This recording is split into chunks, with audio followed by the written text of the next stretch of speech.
இயேசு உயிர்த்தெழுந்தார், மரணத்தை ஜெயித்தெழுந்தார். உலகத்தின் முடிவு மட்டும் உங்களோடும் இருப்பார். உலகத்தின் முடிவு மட்டும் உங்களோடும் இருப்பார்.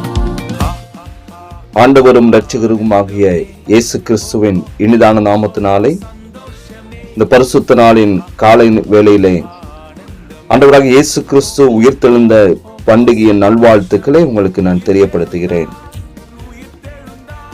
வெளிப்படுத்தின விசேஷம் 1ஆம் அதிகாரம் 18வது வசனத்திலே இவ்வாறாக வாசிக்கிறோம்.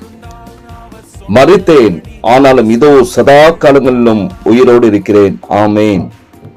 நான் மரணத்திற்கும் பாதாளத்திற்கும் உரிய திறவுகோல்களை உடையவராய் இருக்கிறேன் என்று சொல்லி நாம் பார்க்கிறோம். கிறிஸ்துவுக்குள் அன்பான தேவனுடைய பிள்ளைகளை, நம்முடைய ஆண்டவராக இயேசு கிறிஸ்து உயிர்த்த நாள், வாரத்தின் முதல் நாள் காலை வேளை, அதிக இருட்டோட மகதலே நாம் அறியால் கல்லறையின் இடத்திற்கு வந்து கல்லறையை அடைத்திருந்த கல் எடுத்து போட்டிருக்க கண்டார். இதனை பேதுருவுக்கும் யோவானுக்கும் அவர் அறிவித்தார். அந்த சீசர்கள் உள்ளே சென்று சீலைகள் கிடைக்கிறதையும் அவருடைய தலையில் சுற்றியிருந்த சீலை மற்ற சீலைகளுடனே வைத்திராமல் தனியே ஒரு இடத்தில் சுருட்டி வைத்திருக்கிறதையும் கண்டார்கள். ஆனாலும் அவர் மரித்தோரிலிருந்து எழுந்திருக்க வேண்டும் என்கிற வேத வாக்கியத்தை அவர்கள் இன்னும் அறியாமல் காணப்பட்டார்கள். சீசர்கள் மறுபடியும் தாங்கள் இருந்த இடத்திற்கு போய்விட்டார்கள். அவர்கள் யூதர்களுக்கு பயந்திருந்தபடியினால் அவர்கள் இருந்த இடத்தின் கதவுகள் பூட்டப்பட்டிருந்தது. மரியாளோ கர்த்தரை காணாமல் அழுது கொண்டிருந்தாள். உயிர்த்தெழுந்த இயேசு தான் நேசித்தவர்களை தேடி கடந்து வந்தார். அழுது கொண்டிருக்கும் போது மரியாளுக்கு பின் நின்று மரியாளையை என்று கூப்பிட்டு தன்னை வெளிப்படுத்தி காண்பித்தார். அறைக்குள் பயந்து கொண்டிருக்கும் தன்னுடைய சீசர்கள் மத்தியில் அவர் கடந்து வந்து உங்களுக்கு சமாதானம் என்று சொல்லி தன்னை காண்பித்தார். நம்மை அழைத்த கர்த்தர் நம்மோடு இருப்பேன் என்று வாக்கு கொடுத்திருக்கிறார். ஆனாலும் வாழ்க்கையை அழுத்துகிறதான சூழ்நிலைகள் நம்முடைய துக்கத்திலும் பயத்திலும் நம்முடைய வாழ்க்கையை தள்ளிவிடுகிறது.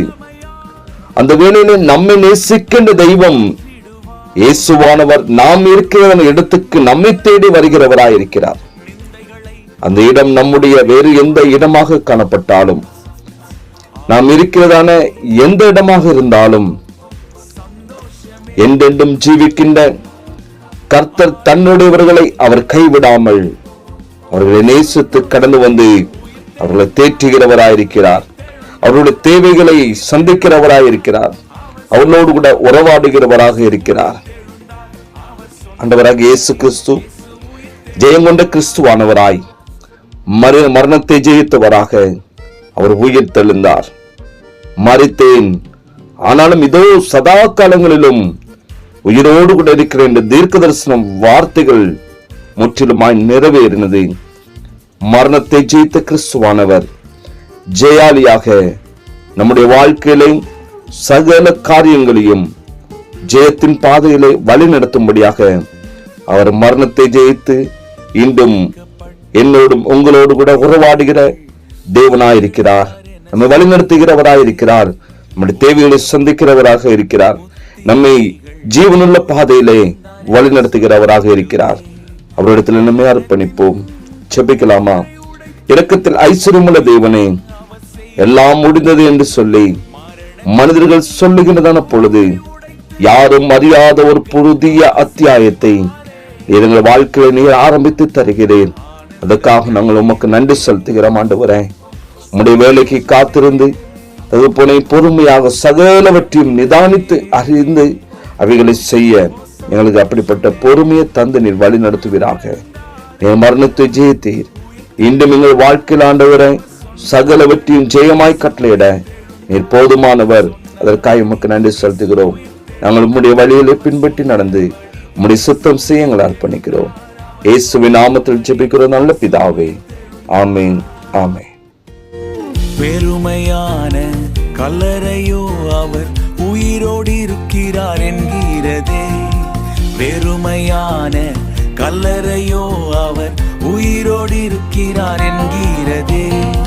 சதா காலமும் உயிரோடு இருப்பவர் உன் குறைவை நிறைவாக்குவார். சதா காலமும் உயிரோடு இருப்பவர் உன் குறைவை நிறைவாக்குவார். ஆனந்தமே, ஓ ஓ ஓ ஓ ஓ சந்தோஷமே,